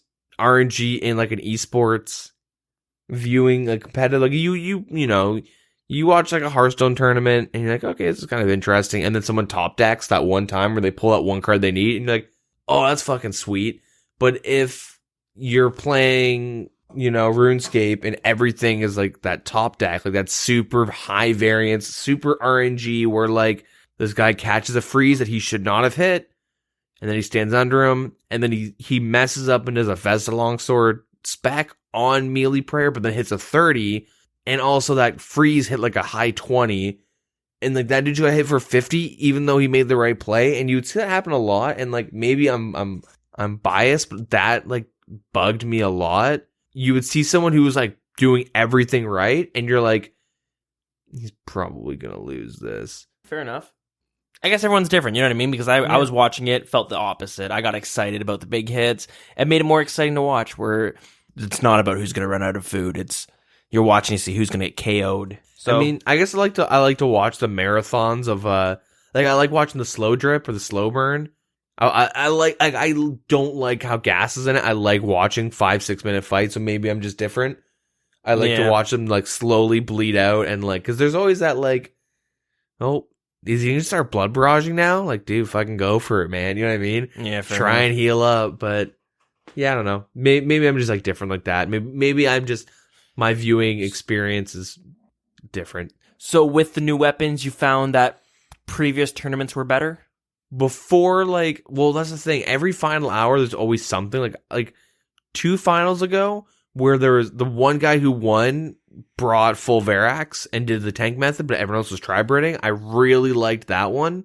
I think that was on the mass DC. That the controversy of everyone DCing, I think that might have been It's it. hard to keep up. Yeah. Every Deadman mode tournament's remembered by the controversial issue. Yeah. But yeah, And so then- then Varrox the first time, that was cool. But then the second time when everyone was rocking it. Everyone had it, and people were like, oh, look, there's one guy tri-breeding in top 8. Cool. That was boring because there's no strategy, right? I like seeing I do the like strategy. how the meta does change with them introducing these new weapons. Yep. It was different. It was something fresh to us to watch. I do like I like how I was able to watch it or go through the week and just see well, here's something new, because it does kind of get boring where you watch some YouTubers do the same strategy but they kind of just tweak it where it's I'm going to try and get 94 Slayer. Okay. And you're just oh fuck, it's a week of you playing 20 hours a day doing Slayer. But yeah, it's pretty good. So yeah, this one probably was one of my more favorite ones. It did seem like the chemistry between the commentators was a bit off this one. They do a good job, don't get me wrong. It just, something seemed a bit more off about it. Yeah. So I feel like they just well, how do we become good commentators? I don't know. Let's go check out League. Alistair, Ultimate, the Nexus is gone. And they're yo, we can do that. Because typically when there's people commentating, you have a play-by-play, which is the fast, talking of just saying everything you see on screen. And then there's the color commentator. They just give you information and they just talk about Vengeance is a spell you get from the Lunar Spellbook after completing Lunar, you know what I mean? They'll yeah, they do that in between. You see that with UFC. Yeah. It's been a while since I've watched it, but when Joe Rogan and Mike Goldberg were the ones commentating, Joe Rogan usually filled in the dead air time with stats about the fighter or facts. But I feel like they don't have a set role. I feel like they both do both whenever they feel like it. Yeah, and they say what they know. I don't know. Yeah, something just felt off. There's the parts, obviously, where they're talking too fast, trying to give a play-by-play when there's 200 players on screen, something like that. And it was hard to follow. And sometimes they were cutting each other off, or someone was talking over the other person. Yeah. I don't know. Just something felt off. They need some John Madden shit where they have a dude do a play-by-play and they circle the screen. As you can see from the Southwest when this clan comes in, and look how they react by that's another running thing. away. And that was another thing about the commentating was, I don't know how the average player cares about the clanning within it. Some of it's interesting, but some of the details about the clans, I'm just... one of the clans was Weed Blazers. Yeah. They did this, and Lit did this, and Fools did this. Founded in 2014. But I'm sitting there saying, I'm so out of the loop when it comes to clans. I know a few of them maybe because whatever. Memes, not as intense as it comes off of sometimes. But maybe that's just me. Yeah. The clans. Maybe because I'm so out of it, it's not as intense to hear about, oh, this clan did this, and oh, what a sneak attack, and they're taking out this clan. I have no favorites. Yeah. So I'm not rooting for one or another. If it's not rot, then good for them. You know? Yeah, I'm waiting for Mod Jed to win. Still waiting for him. We actually have a secret participant, and it's Mod Jed with his rotten potato. Yeah. One hitting everyone. Oh, he's dead, and looks like someone else got the rotten potato. Jad spawning everywhere. Great. I mean, that would be an exciting. That's one. Give every player a rotten tomato. Make that an item that drops. That would instead of the gas coming in, they should just make Jads hit people as well. So you have to pray against Jad while you're fighting this other dude.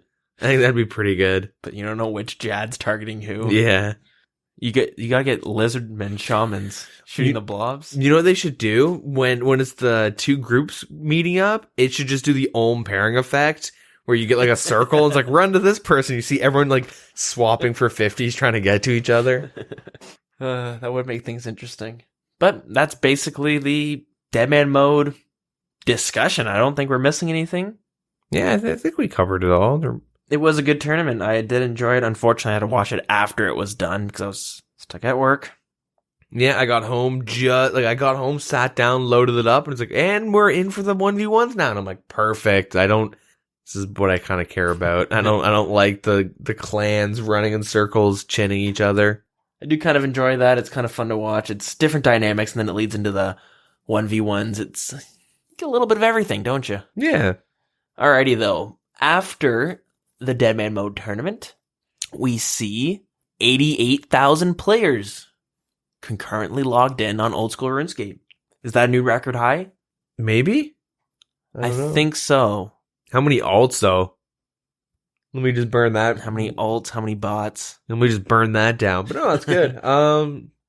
Yeah, new alt, possibly all-time high. Yeah, it's possible, but yeah, it's cool to see. And now with mobile around the corner, some more excitement. Alrighty. So I guess we're going to move it on. We'll bring back some lore.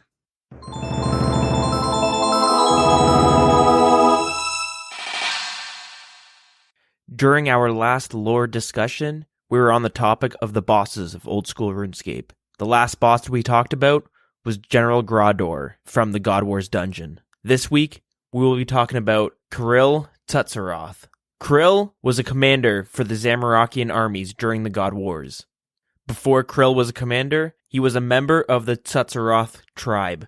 The Tsutaroth tribe was a tribe of demons that lived in Infernus, which is the plane where demons live. You can think of planes as another world or realm, not within Gielinor itself. The Tsutaroth tribe was the ruling tribe of a race known as Avernix, which were the slaves of the Infernals within the realm, until Zamorak led them in an uprising following his ascension as a god, where they would then fight for Zamorak in the God Wars during the Third Age. That is all the information we have, and not all of it is included within Old School RuneScape itself, but next week, we will continue with the other two God Wars bosses.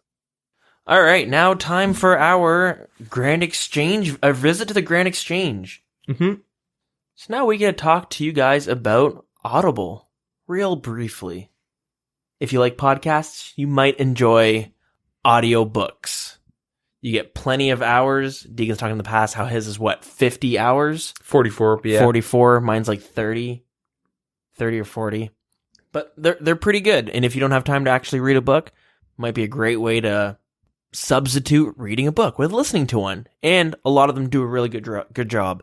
The narrator, at least the one from my book, he's really good. How's your narrator? Good? Yeah, I have 2. Oh, 2. Yeah, How's girl that? and a guy. It's pretty good. Works out good? Yeah. Good voice acting? Yeah. Nice. So if you guys are interested in trying Audible, do visit audibletrial.com/wild. You'll get a free month subscription that comes with a free audiobook. There's plenty to choose from, and if you decide to stay subscribed, each month you get another book. So there's no shortage of a selection, ranging from autobiographies to fantasy, nonfiction, whatever there is. Well, whatever 30 Shades of Grey is. Yeah. That's probably on that. I don't know, though. Erotic novel? Yeah. Yes. Did I ever tell you about the time where I made, when this was in theaters, I wanted to go to the movies with my buddies, and I made a joke saying, hey, let's go see 30 Shades of Grey. And then we went to the counter to we went to go see like Kingsman or something, so I'll put a date on it. And my one buddy goes, all right, I'm going to get a ticket to 30 Shades of Grey. And I was like, dude, I was fucking kidding. And like, they were actually super down to go watch it. And it was like 20 minutes of being like, we're not watching this. We're 3 dudes going to go see 30 Shades of Grey together. This is kind of weird. Do I take off my pants? Yeah. So you didn't watch it? No. Okay. I was like, I'm going to go see this on my own. And then they're like, okay, no. We'll go see. I think it was Kingsman. I heard it's Or not very John good. Wick. Not Kingsman or John Wick, but 30 Shades of Grey. I heard it's not very good. I heard it's like Bondage porn. yeah, I don't it's know. like not. I guess if it's probably good if maybe if you're into the vanilla sex scene, that stuff would be good. But I know if you're into the bondage sex scene, that stuff is very tame. That movie, from what I've heard, I haven't read it or watched it. I don't know. But speaking of erotic novels, this does remind me of this one time I was taking a dookie at our grandparents' house. Our grandpa, we were using his washroom in the basement. He had a book there, started reading it. Turned out it was an erotic novel. You ever read that one? Attaboy. Good old Gramps. Yeah. Getting his rocks off in the basement. That's what he was known for. Hiding from the wife upstairs. What are you doing? I'm playing solitaire. That's why he's taking 40-minute dumps every day. Anyways, audibletrial.com/wild. Yeah. Oh, it's wild. Oh, yeah, Trust it's us. getting wild. I'm sure there's tons of erotic novels. Yeah. I bet you his was there. Old Gramps. I don't remember what it was called. It had to do with a casino. And it was about this. I think it was about a guy or a girl, but the guy was like a high roller gambler, and the girl's probably just some waitress from across the road. Some floozy, some skivvy. Yep. Grandma used to like to use that one anytime you left dishes downstairs. I'm not your skivvy. It sounds like some pirate term. Yeah. I just know they always say the word, like, they wouldn't always say it, but they would say whore instead of whore. Whore. And winda, tomato. Yeah. Boob tube? Yep. Boob tube. Anyways, we're getting way off track. Now it's time for our Patreon. So, our Patreon supporter of the week is Meat Lord. So I want to thank you directly for supporting the show. You are allowing us to continue doing this every week with no worries of the financial burden that uploading fees do cost. And now that I'm in school, it is a huge load off my shoulders. So thank you very much for helping support the show. We gratefully appreciate it. And yeah, can't thank you enough. Hope that's clear in these messages. That's why they usually sound so weird. How many times do I say thank you in a message? Probably more than the average. More than the average. So thank you very much, Meat Lord, for supporting the show. And also thank you to every single person for supporting us. You guys are amazing. I did not expect this much support and just completely taken aback by it. And as soon as I got to call this week, but once our internet's fixed, I do have something in the works for having a guest on a standalone episode. We've been talking for a couple weeks now. Yeah, once the internet's good, last thing I want is to drop the call halfway through. That would be unfortunate. Wouldn't make for a good episode. Wouldn't make for a good first release. Sorry, say that again, Dilz. You're lagging out. We'll do this over text. Yeah. I'll just say it. I'll voice act. Yeah. All right, Deagin's playing the part of Zezma. Anyways, if you guys want to become a supporter of the show, you can visit patreon.com/The Wilderness Podcast. We have some rewards available for different tiers, but please do not feel obligated to support. We do appreciate everything, but we don't want anyone to feel like they have to. Bonus episodes, if we do release them, they'll come early to Patreon, but eventually they will come out to everyone else. Might just be a week or a couple days or so. If you want to come hang out with us in-game, that is WildCC. Our Facebook is facebook.com/The Wilderness Podcast. We also got a Facebook group set up, so if you want to come hang out and discuss there. When I first made the page, I thought a page was a group, so I realized a group is much more better for discussing and sharing stuff. So if you want to join it, ask someone on Discord, or just keep an eye out for the link somewhere, because unfortunately, I'm not going to say, hey, join facebook.com/group/5624089. Q. Our Twitter is @TheWildernessRS, and our email is thewilderness.podcast@gmail.com. Discord is posted on Facebook and Twitter, and Deagin. Twitch and Twitter, DeaginRS. Okay, I posted, I think I mentioned last episode about survey thing. Okay, now that I say this, probably by the time you hear this, I'll close the survey, but check Twitter, check Discord. I posted those there. Chance to win 10 mil. It's one question, and then RSN. Pretty quick. Goddamn, 10 mil. Yeah. Hopefully I haven't closed it yet. I don't know. Maybe, I don't know. We'll see. Maybe you'll leave it up for a few days. We'll see. Start looking at the list of names. I mean, I have 3 accounts in there, so once the ratios get a little imbalanced. And the winner is Dilz 28. Damn it. God damn. Next. Skip. Speaking of surveys, though, I released a survey for the show. Just since we're going into our 3rd year, you can fill that out. Give us some feedback. Tell us what you like. Tell us what you don't like. Tell us what else you would like to see. And what discussions you're most interested about the most. It's a way for us to know how we can improve going on to our 3rd year, because we're always looking to make the show better as we continue. And our year anniversary is a good time to basically look at the previous year and review it. So basically asking you guys to review it, let us know. Fortunately, no 10 mil on the line there. Bonds, they cost money. Is that it for everything? Yeah, that is everything. So our song of the week was submitted by Umbricon, also known as Yellow Billed Magpie, on Discord. And he suggested the song Serene. It started playing randomly while I was training agility in the wilderness course, and even though it's for the air altar, it was both perfectly jarring to the whole danger of the wilderness while perfectly fitting the desolate vibes of being a wasteland.